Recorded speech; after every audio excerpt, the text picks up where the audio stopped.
Japan debt to GDP ratio 240%, అమెరికాది 120%. కానీ grace లాంటి దేశాలు చూసుకుంటే కనుక డెట్ టు జీడిపి రేషియో 150%. అంటే కానీ చిన్న దేశం అవటం వల్ల డెట్ టు జీడిపి రేషియో అంటే అప్పు ఎక్కువ ఉంటే వాళ్ళు హ్యాండిల్ చేయలేరండి. అంతే కదా, ఒక చిన్న బిజినెస్ మ్యాన్ 1000 రూపాయలు అప్పు తీసుకోవటం వేరు, ఒక పెద్ద బిజినెస్ మ్యాన్ 10,000 అప్పు తీసుకోవటం వేరు కదండి. సో దాన్ని బట్టి అలా చూడాలి కానీ జనరలైజ్ గా చూడకూడదు అనేది నా ఉద్దేశం. అందుకనే పడిపోతుంది, ఇన్ఫ్లేషన్ లోకి వెళ్తుంది అంటే కూడా చూడడానికి తక్కువ పర్సెంటేజ్ లాగా ఉంటుంది.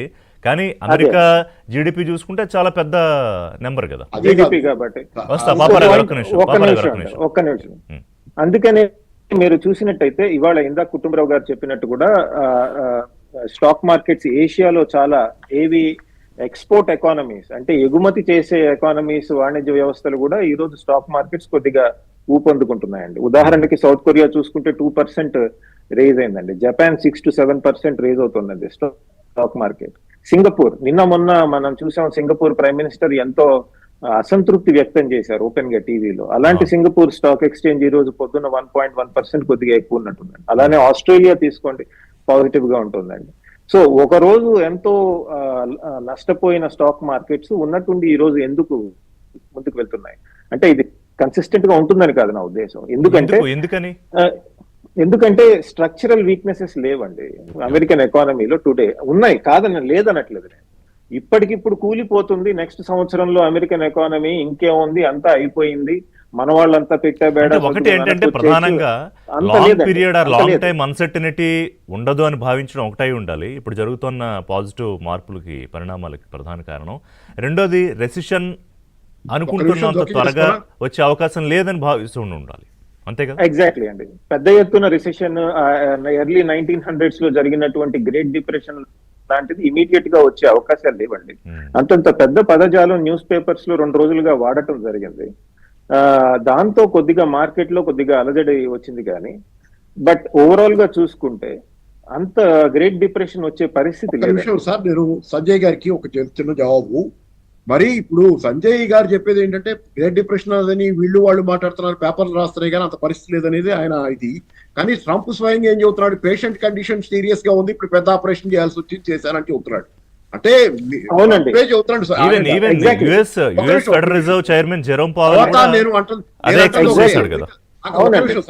అది ఒక్క నిమిషం ఏం లేదు. అమెరికాకి డెట్ ఉంది, చైనాకు ఉంది అని చెబుతున్నారు, కానీ అమెరికాలో ఉత్పత్తి లేదు, మిగతా దేశాల్లో ఉత్పత్తి ఉంది. చైనా పెద్ద ఉత్పత్తిదారు. అమెరికాకి సొంతానికంటే ఏమి లేదు, డాలర్ బలం, డాలర్ మీద చేసే అప్పులు తప్పితే అమెరికాకి సొంత ఆర్థిక వ్యవస్థ లేకే ఈ రోజు అన్ని పరిశ్రమలు అమెరికా రావాలని చెప్పి చైనా నుంచి కూడా రావాలి, లేకపోతే అన్ని దేశాల నుంచి పరిశ్రమలు తిరిగి అమెరికాకు వచ్చేయాలని ట్రంప్ అంటున్నాడు. అక్కడ ఉత్పత్తి లేకుండా మనం America pro America anti America కాదండి, ప్రో అమెరికా కాదండి. నెంబర్స్ చూడాలండి. అమెరికాలో ఏమీ నెంబర్స్ ఉన్నాయి. గత 30 సంవత్సరాలుగా ఒక అగ్ర ఎకానమీగా, ఒక మేజర్ పవర్ గా ఎలా ఉంటుంది అలా. మరి అంటే ఇప్పుడు ఉదాహరణకి మీరు సర్వీస్ సెక్టర్ తీసుకోండి. నిన్న కూడా నేను మాట్లాడాను. సర్వీస్ సెక్టర్ తీసుకుంటే అమెరికా నుంచి సర్వీస్ సెక్టర్ అంటే, సర్వీస్ సెక్టర్ అంటే కేవలం ఈ చిన్న చిన్న పిజ్జా హట్లు ఇలాంటివే కాదు కదండి. సర్వీస్ సెక్టర్ అంటే technologies based service sector, high and technology. ప్రపంచంలోనే అతిపెద్ద సర్వీస్ సెక్టర్ ఎకానమీ ఏది? అమెరికా. $950 బిలియన్ ఎక్స్పోర్ట్ చేస్తుంది. బట్ లాస్ట్ 4-5 days లో, లాస్ట్ 1 week లో పెద్ద కంపెనీలు దాదాపు $75 to $80 బిలియన్ లాస్ చూశారు కదా, even Apple, meta. But point ఏంటంటే టెక్నాలజీ సర్వీస్ సెక్టర్స్ లో కనుక మనం చూసుకుంటే అమెరికా $950 బిలియన్ ఎక్స్పోర్ట్ చేస్తుందండి. 30% 40% వరకు service sector trade is part of American GDP అండి. అంతేకాకుండా అమెరికా వ్యవస్థలు, అమెరికా కంపెనీలు వివిధ దేశాల్లో ఉన్నాయి కదండి. ఇప్పుడు మన దేశంలోనే ఉంది Microsoft,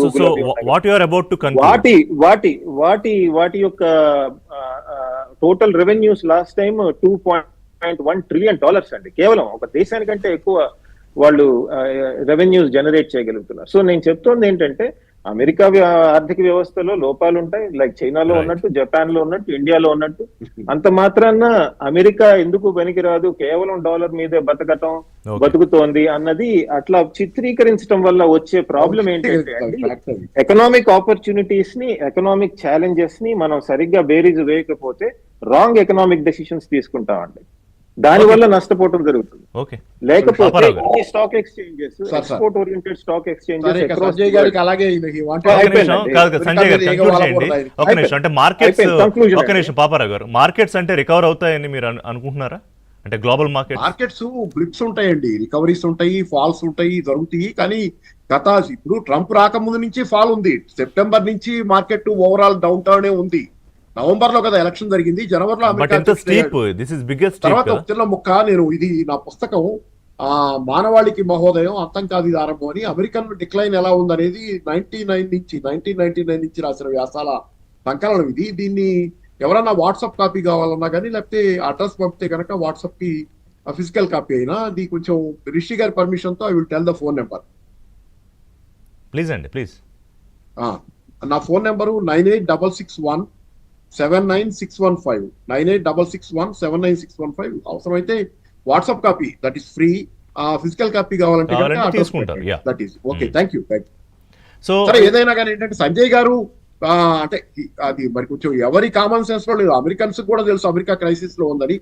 but how does Sanjay గారు ఫీల్ అమెరికా క్రైసిస్ లో లేదు, బాగుంది అని చెప్పి ఆయన మనం ఏదో అంటే ఊరికే see, అందరూ అంటే create ఇప్పుడు చేస్తున్నారు అనేది కాదు, I don't ఇప్పుడు ఈ think it. డెఫిసిట్ గ్యాప్ అంటే No, ట్రేడ్ నేను డెఫిసిట్ చెప్పేది ఏంటంటే కాదు కాదు అండి, సంజయ్ గారు, కాదు ఇక్కడ ప్రధానంగా ఏంటంటే ట్రేడ్ డెఫిసిట్ ఎరేజ్ చేయడానికి అనేది ట్రంప్ చెప్తోంది కదా ప్రధానంగా, ఈ మొత్తం వ్యవహారం అంతా మొదలైంది. So is it really happened అండి? Is it really going to happen? Trade deficit వల్లే